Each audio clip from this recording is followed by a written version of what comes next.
Well, Airon Servais joins us after the bye week, and Airon, let's start on that. For a big guy, you guys in the trenches, 8 games, 8 weeks, that's a lot on the body. How do you feel after a week of getting refreshed? I feel great. It's really nice to have the bye week, just to take some time to recover a little bit.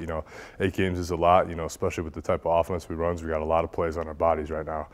So it's really big to be able to get that time to kind of recoup and recover. We know how that pace works to your advantage, but how much does that lean on you guys, especially on the offensive line? It definitely has its effect. It helps that we train the way we train to prepare us, but it definitely is nice to be able to get these few extra days just to have to ourselves, rehydrate, things like that. So it was certainly a different look running the ball against Miami. Conditions played a little bit into that, but how much pride did you guys take that you got Dante over 100 yards and Eric over 100 yards? Tons, a lot of people focus on the receivers and the quarterback in this offense, but when it comes down to it, whether it be the weather or whatever, you need to be able to run the ball, when the coach asks you, and to be able to do that is huge for our offense. How much can that help going forward that you've proven you can do it, and now defenses are aware of that? Right, it just gives another aspect that teams have to worry about when playing against their offense.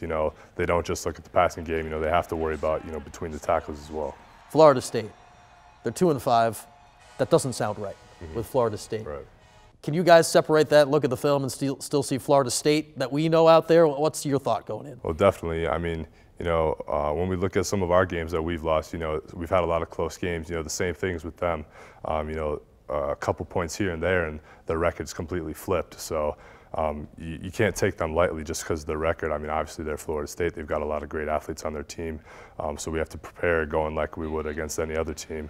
We have to keep that in mind. We can't put our guards down by any means because they're a fantastic football team. So we just got to go in there and be ready. All right, lastly, Airon, you've beaten Clemson, Florida State here. It's been since 2010 since anyone's beaten them both in the same year. What would it say about what you guys are doing this season and as a program if you could pull off both of those in the same year? I just think it would be a really big statement, going back all the way to the ACC press conference, back at the beginning of the season.